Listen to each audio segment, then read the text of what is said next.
Hola chicos, ¿cómo les va? Mi nombre es Eliana, yo estoy invitada para que hoy aprendamos juntos sobre el tema de las 7 iglesias de Apocalipsis. Lo van a encontrar obviamente en el libro de Apocalipsis, pero en el capítulo 2. Bueno, pero antes les quiero hablar un poquito sobre lo que es la escuela. La escuela, ¿qué tiene que ver con el mensaje a las 7 iglesias? Bueno, ahora van a saber qué es lo que tiene que ver. Nosotros cuando somos chicos, a determinada edad, empezamos a ir a la escuela. ¿Para qué vamos a la escuela? Vamos a la escuela para aprender cosas, ¿sí? ¿Por qué? Porque con esos conocimientos nosotros vamos a ser exitosos ante las distintas situaciones que nos van a presentar en la vida, ¿sí? Se desarrolla nuestro cerebro y además aprendemos cosas que vamos a utilizarlas después. Por eso es importante que nosotros aprovechemos todas las cosas que nos enseñan para que mientras más cosas aprendamos nos vaya mejor. Entonces, generalmente entramos a, no sé, primer grado, ponele, y aprendemos todos los conocimientos que están estipulados para ese año y se nos hace una evaluación. Entonces los profesores nos evalúan de alguna manera para saber si aprendimos todo lo que había que aprender o si hay alguna área que está flojita y tenemos que reforzar. Entonces, cuando nosotros nos damos cuenta, si tenemos que reforzar algo, nos tenemos que esforzar para que podamos aprender eso que nos está faltando. Así que se nos hacen esas evaluaciones y una vez que aprendemos todo, pasamos al siguiente nivel, ¿sí? Bueno, más o menos el mensaje de las 7 iglesias de Apocalipsis fue una cosa así. ¿Por qué? Porque cada iglesia fue como que las 7 iglesias eran como 7 edades, ¿sí?, de la iglesia en general a través del tiempo, ¿sí? Como que Éfeso, que es la primera iglesia, era primer grado, Esmirna, que era la segunda iglesia, era el segundo grado, y así sucesivamente hasta la última iglesia, que es la que estamos en la actualidad, ¿sí? Entonces, a través del tiempo la iglesia fue pasando distintas situaciones y tenían evaluaciones por parte de Dios, donde Dios les decía: esto estás haciendo bien, tenés una buena nota acá, me encanta, y esto es una mala nota o estás flojito en este aspecto y lo tenés que mejorar para que te vaya bien en la vida. Entonces Dios les hacía una evaluación, Dios es el profesor, les mostraba las cosas que estaban perfectas, las cosas que tenían que seguir así y las cosas que tenían que mejorar. Entonces les demostraba qué es lo que tenía que cambiar, que mejorar, cómo lo tenía que mejorar y le daba una motivación. Si lo mejorás, yo te prometo esto. Y le hacía una promesa hermosa para que se entusiasmen y trabajaran en esa área que estaba deficiente. Así que más o menos es así la estructura del mensaje a cada iglesia. Se presentaba el profesor, yo soy el profesor, se presentaba para cada iglesia de manera distinta, ¿no? Porque ya lo vamos a ver por qué. Después les decía las notas buenas, las notas malas, los consejos, las notas, las cosas que tenían que seguir así o cambiar. Después les decía cómo cambiarlas y les daba una promesa para motivar y que se entusiasmen para seguir mejorando. Así que vamos a empezar a ver cada iglesia que tiene un mensaje hermoso para cada uno de nosotros hoy en día también. Vamos con la primera iglesia de Apocalipsis, la iglesia de Éfeso, ¿sí? La pueden encontrar en Apocalipsis capítulo 2. Bueno, ¿saben lo que significa la palabra Éfeso? La palabra Éfeso significa deseable. Sí, deseable significa. Y saben una cosa, la situación que vivía la iglesia cristiana en esa época era la situación más deseable de todas, porque era la iglesia más en su estado de más pureza, ¿sí? Mayor pureza. ¿Por qué? Porque es la iglesia de los apóstoles. ¿Se acuerdan cuando Jesús fue al cielo? Bueno, se quedaron los 12 apóstoles que Jesús tenía, ¿sí? 11 en realidad, porque Judas ya no estaba más. pero después se lo reemplazó, ¿no? Pero los apóstoles empezaron a predicar el evangelio a todo el mundo, y en la época de los apóstoles es la época de la iglesia de Éfeso, ¿sí? Y entonces el evangelio estaba todo muy puro, ¿sí? Porque estaba salido de la gente que había estado con Jesús. Había un entusiasmo, un amor, un fuego, y era la iglesia más fuerte en ese momento, ¿no? Entonces, esa es la iglesia de Éfeso, ¿sí? Yo acá tengo mi machete porque hay varias cositas que les quiero decir. Entonces Jesús, que era el profesor, se presenta a esta iglesia y les da un mensaje, ¿sí? Se presenta a Jesús como el que tiene el control en su totalidad, como el que camina entre medio de la iglesia, al lado y en medio de la iglesia. Así se presenta este profesor que era Jesús. Y Jesús les muestra las calificaciones, la evaluación que había hecho de esta iglesia de Éfeso. Le da las notas, ¿no? Y le dice que está contento con algunas cosas. Estoy contento con todo lo que estás haciendo, con tus obras, con tu trabajo, con la paciencia que tenés, y estoy contento porque no tolerás la maldad. Y también estoy contento porque probás lo que te dicen que es cierto, vos lo probás y comprobás que realmente es la verdad, ¿sí? Como que esta iglesia no se quedaba con lo que le decía cualquiera, sino que investigaban en las escrituras con oración y se daban cuenta si era verdad lo que le estaban enseñando o era mentira, ¿sí? Así que Dios estaba muy contento con esto que hacía la iglesia de Éfeso. No aceptaban todo, sino que lo comprobaban. Y también estaba contento porque soportaban y perseveraban en todas las pruebas que surgían por ser cristianos, ¿sí? No es fácil ser cristiano a veces, pero si nosotros soportamos y perseveramos, Dios se pone muy contento, y así estaba con esta iglesia. Pero había una materia que tenían una baja calificación, o sea, había algo que tenían que mejorar. Dios le dice, ¿sí?, que habían perdido ese primer amor o ese gran entusiasmo que tenían al principio, ¿sí? Tanto puede referirse al amor que tenían por Dios como el amor que tenían entre sí. Entonces Dios le da la forma para que levanten la nota y le dice que tenían que recordar cómo eran y tenían que arrepentirse, y el arrepentimiento los iba a llevar a un cambio. Y también le avisa lo que iba a pasar si no levantaban la nota, ¿sí? Dios quería que les vaya bien, por eso les estaba mostrando lo que les iba a pasar. Así que les dice esto, pero hay otra buena nota, hay otra buena calificación. Le dice: estoy contento porque ustedes aborrecen las prácticas de los nicolaitas.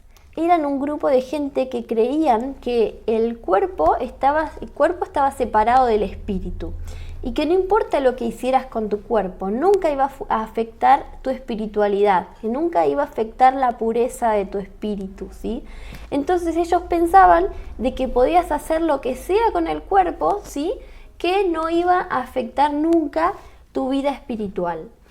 Entonces, obviamente a Dios no le gustaba esto, y no aprobaba lo que hacían los nicolaitas. Entonces las personas de Éfeso tampoco estaban de acuerdo con los nicolaitas. Por eso Dios los felicitaba y les decía que estaba muy bien que no hayan aceptado a los nicolaitas. Y termina dándoles una motivación para que ellos puedan subir la nota que les faltaba. Les promete que el que venciera les iba a dar de comer del árbol de la vida. Fíjense que por un lado le estaba prometiendo la vida eterna, porque el árbol de la vida era el árbol que te daba la vida eterna, y por el otro lado les estaba diciendo el acto de comer, ¿sí? Fíjense que el acto de comer es un acto del cuerpo, ¿sí?, que iba a afectar la vida eterna, la espiritualidad, ¿no? Entonces, algo que era físico, Dios le estaba diciendo que sí afectaba, ¿sí? Que sí era importante. Entonces Dios estaba reivindicando lo material, lo corporal, ¿sí? Que no era que vos haces lo que querés con el cuerpo y que no te afecta en nada, ¿sí? Todo está relacionado con todo. Así que eso es lo que pasó con la iglesia de Éfeso, el mensaje que Dios les dio, la evaluación que Dios les hizo para que ellos pudieran mejorar. ¿Sí? Segunda iglesia de Apocalipsis, la iglesia de Esmirna. ¿Cómo? Esmirna. Muy bien. Esmirna está asociada a la palabra mirra, ¿sí? La mirra era algo que se le ponía a los muertos, como un perfume que se le ponía a los muertos. Toda esta época de la iglesia en general fue una época de persecución y muerte, ¿sí? Para los cristianos. Fue una época muy difícil que duró más o menos 10 años, la época de persecución. Pero fue una buena época para la iglesia en general, porque no tiene malas calificaciones, ¿sí? Muy bien. ¿Saben qué es algo muy interesante? Es que la ciudad de Esmirna, que realmente la ciudad existió, ¿sí? A pesar de que estamos hablando de una época de la iglesia, Esmirna fue una ciudad que realmente existió. Y Esmirna fue una ciudad que había sido destruida y que había sido reconstruida, o sea, como resucitada, ¿sí? Así que al elegir la ciudad de Esmirna para esta época de la iglesia, o de esta época del cristianismo, había un mensaje de resurrección, había un mensaje de vida eterna para los cristianos de esta época.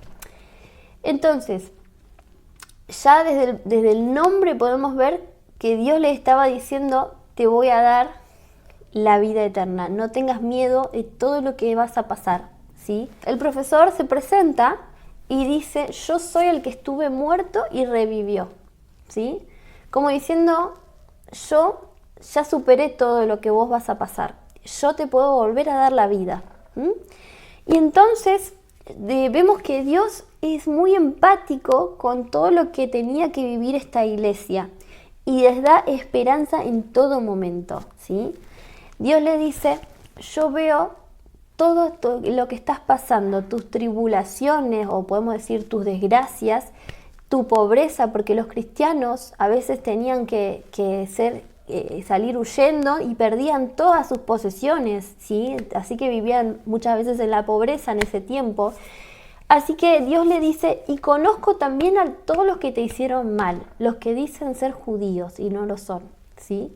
Dios sabía todo lo que estaba pasando, lo veía. Y entonces Dios le cuenta algunas cosas que le iban a pasar para que no se asusten. Bueno, y le avisa que algunos iban a ser enviados a la cárcel, que algunos podían llegar a morir, pero que todo eso iba a durar 10 años nada más. Y les da una recomendación para aprobar el examen. O sea, ellos no tenían que mejorar nada, tenían que mantenerse así, porque no hay ninguna nota mala. Pero Dios les da una recomendación, que sean fieles, que sigan así, que Dios les iba a dar la corona de vida eterna. Y esto es muy interesante porque en los coliseos romanos a los gladiadores que ganaban y mataban a todos los que se enfrentaban les daban una corona. Dios les estaba prometiendo, sé fiel hasta la muerte, que yo te voy a dar la corona de la vida eterna. O sea que Dios les decía, no importa lo que pase, yo te voy a dar la vida eterna como premio, ¿sí? Y entonces Dios le dice una motivación para que sigan siendo fieles. Les dice, el que venciere no morirá para siempre. Todo el tiempo le repite esto porque era muy importante que ellos se lo graben, ¿no? Y bueno, es una carta hermosa porque es una carta de ánimo, de esperanza, de empatía de parte de Dios, de promesas de vida eterna y bueno, y obviamente que no tiene malas notas. Tercera iglesia de Apocalipsis, la iglesia de Pérgamo. ¿A qué les suena cuando yo les digo Pérgamo? Bueno, suena la palabra pergamino, ¿no es cierto? Bueno, justamente en este lugar fue donde se fabricó el pergamino por primera vez, los famosos pergaminos. Muy bien, Pérgamo, ¿saben lo que significa? La palabra Pérgamo significa ciudad gloriosa. Y realmente esta época del cristianismo fue una época de éxito y gloria. Veníamos de una época de persecución y muerte, y ahora esta es una época de gloria y éxito. ¿Por qué? Porque de ser perseguidos, de repente el emperador Constantino se convirtió al cristianismo. Entonces, antes la religión del imperio era el paganismo y ahora se convertía en el cristianismo. Entonces, ahora la religión del cristianismo pasó a ser la religión del imperio y los cristianos pasaron a tener prosperidad y comodidad. Así que lo que pasó fue que el cristianismo empezó a ir en picada, ¿sí? Pero vamos a ver por qué ahora. En primer lugar, se presenta el profesor. El profesor se presenta como el que tiene la espada aguda de 2 filos. ¿Y qué quiere decir? Bueno, quiere decir que es la palabra de un Dios que juzga, que separa la verdad del error, ¿sí? Como diciendo, yo soy el Dios que voy a separar y mostrarles la verdad, ¿sí? Lo que está bien, lo que está mal. Entonces, Dios hace una evaluación, este profesor hace una evaluación y les da la nota, ¿sí? Primero les menciona las cosas buenas, le dice, estoy contento porque a pesar de que estar en un lugar muy complicado, se mantuvieron siendo cristianos sin negar su fe, ni siquiera ante el peligro. Pero ahí vienen las notas que estaban flojitas y tenían que mejorar. Algunos de ustedes sostienen la doctrina de Balaam. ¿Qué quiere decir esto de la doctrina de Balaam? Bueno, Balaam, si ustedes lo buscan en la Biblia, fue un profeta que se apartó de Dios, que introdujo en Israel, fue el culpable de que Israel mezcle su religión con la pagana, ¿sí? Entonces, se agarraron cosas del paganismo, que se hacían en el paganismo, que estaban mal, no estaban bien, Dios no le gustaban, y se empezaron a hacer en Israel, ¿sí? Y entonces, ¿qué pasó? Dios lo dice en esta iglesia de Pérgamo. ¿Por qué? Porque cuando el cristianismo pasó a ser la religión del imperio, obviamente los paganos no estaban contentos. Entonces el emperador Constantino, para dejarlos a todos contentos, agarró cosas del paganismo y cosas del cristianismo y los mezcló, ¿sí? Ahora el cristianismo oficial se convirtió en algo, en una mezcla de cosas. Entonces, quedaron gente que hacían cosas que no estaban bien, pero con el nombre de cristianos. Otra cosa mala, otra nota baja, ¿sí? Que Dios ve que ellos tienen que mejorar, ¿qué les dice? Algunos sostienen la doctrina de los nicolaitas. ¿Quiénes eran los nicolaitas? ¿Se acuerdan que ya les conté? Los nicolaitas eran los que pensaban que el cuerpo o las cosas materiales estaban separadas de lo espiritual y que no importa lo que vos hicieras con el cuerpo, porque nunca iba a afectar la pureza de tu vida espiritual. Entonces hacían lo que querían porque ellos pensaban de que estaban bien y que no iban a afectar en nada. Entonces resulta que en el cristianismo de esta época en Pérgamo habían de las dos cosas. Habían los cristianos que tenían una mezcla del paganismo y el cristianismo, y estaban los cristianos que hacían cualquier cosa porque pensaban que nunca les iba a afectar espiritualmente. Entonces, ¿qué tenían que hacer para subir estas notas la iglesia de Pérgamo? Dios se los cuenta. Les dice, ustedes tienen que arrepentirse y cambiar.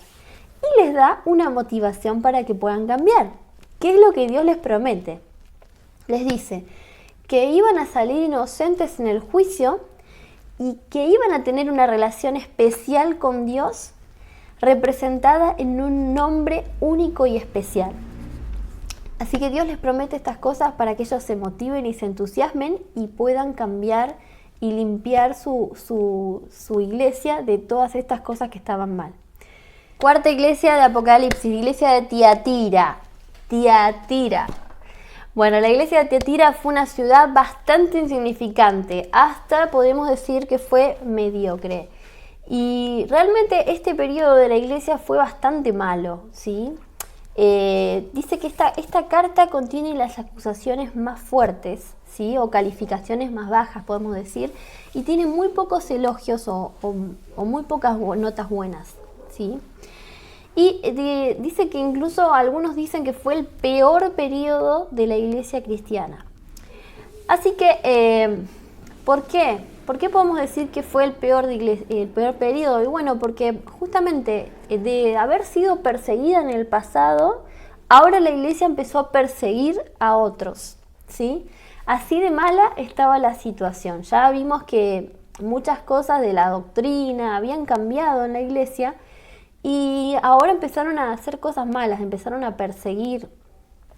Y bueno, entonces el profesor se presenta como el Hijo de Dios, con ojos de fuego y pies como bronce brillante.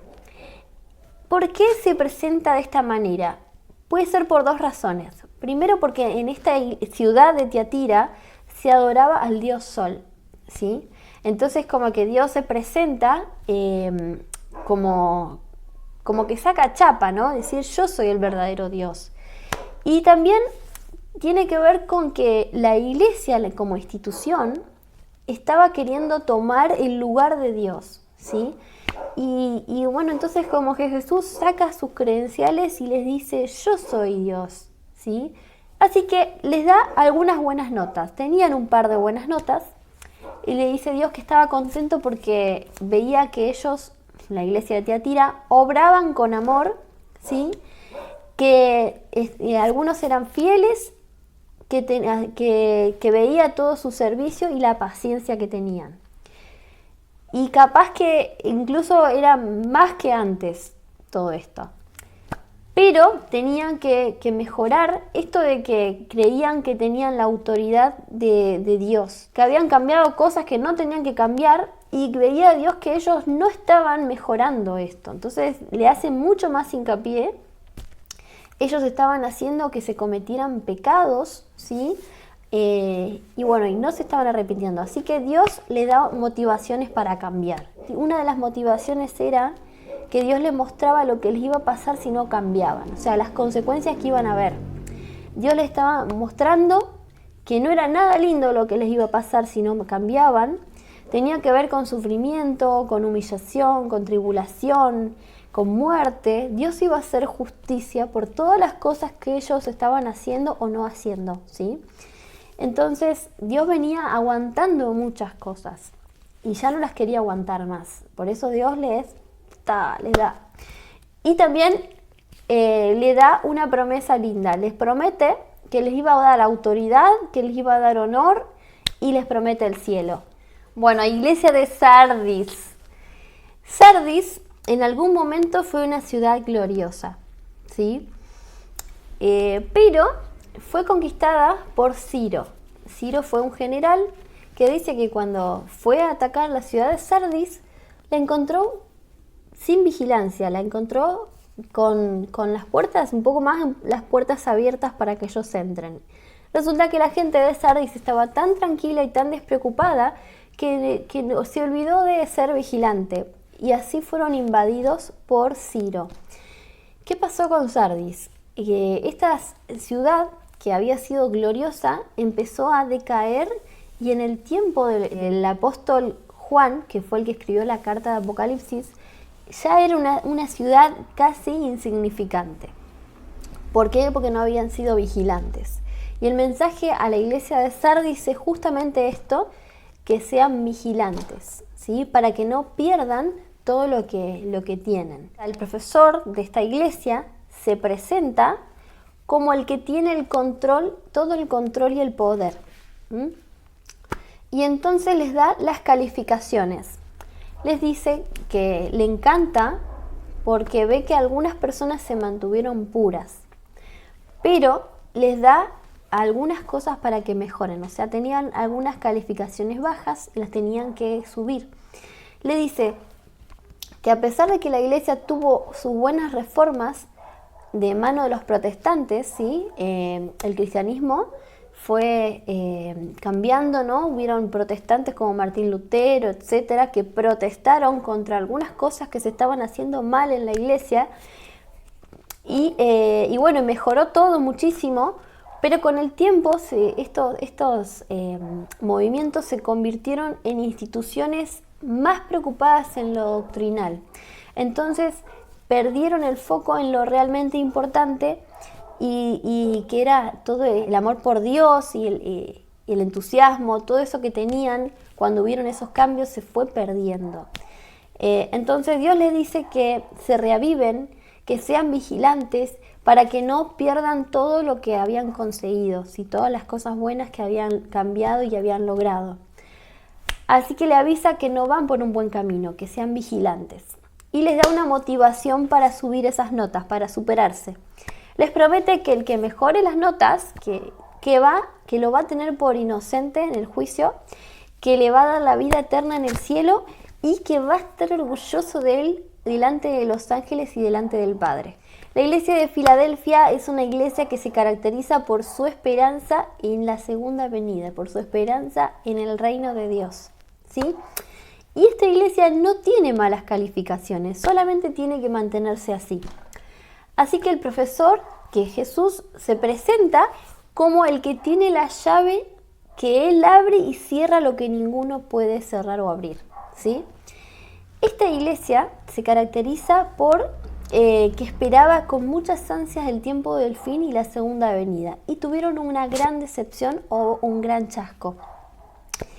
Así que ellos pensaban que Jesús iba a venir en determinada época, en determinado año, pero obviamente la Biblia dice que no hay ni el día ni la hora para la venida de Cristo.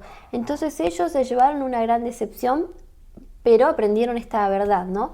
Entonces se les refuerza la esperanza de que sigan creyendo que el reino de Dios va a venir, no en ninguna fecha especial, pero sí va a venir, se les refuerza esto, ¿no? Y en esta época la iglesia encontró una verdad muy importante, que es la verdad del santuario celestial. Ustedes saben que el pueblo de Israel tuvieron un santuario donde llevaban el corderito para que el sacerdote lo sacrificara, etcétera, ¿no? Eso fue en la tierra. Pero esta época de la iglesia de Filadelfia, descubrió en la Biblia que la Biblia habla de que en el cielo también hay un santuario y que Jesús es el sacerdote de este santuario y que en estas fechas que ellos pensaban que Jesús venía, que al final no, en estas fechas Jesús traspasó una puerta, ¿sí?, del lugar santo que está en el santuario del cielo, pasó la puerta hacia el lugar santísimo y empezó a cumplir otra función. Empezó a cumplir la función de interceder por nosotros ante el Padre, ¿sí?, como nuestro abogado, ¿sí? Quiere decir que en esta época empezó el juicio investigador en el cielo, que Jesús empezó a actuar como abogado, como intercesor por nosotros, ¿sí? Por eso Jesús se presenta como el que tiene una llave que Él abre y cierra lo que ninguno puede. Está hablando más que nada de nuestra salvación, ¿sí? Que nuestra salvación está en sus manos. Entonces, este profesor, que es Jesús, les da las calificaciones y les dice que está contentísimo porque, aunque son poquitos en fuerza, se mantuvieron fieles, perseveraron y tuvieron paciencia. Y esta iglesia tenía una relación tan estrecha con Dios y tan amorosa que Dios les dice que todos iban a saber que ellos eran amados por Él.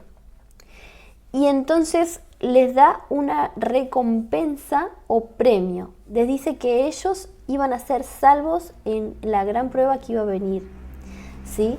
Así que les da una motivación no para mejorar, sino para mantener las notas.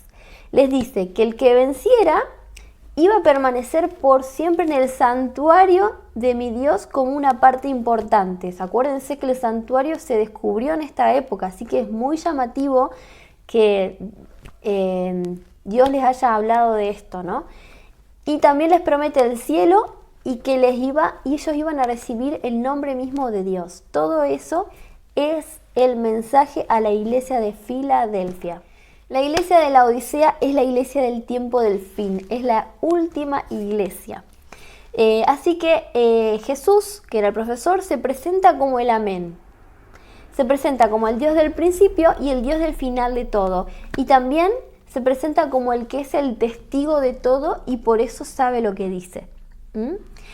Así que les da el boletín de calificaciones. Les dice que tienen que salir de la tibieza.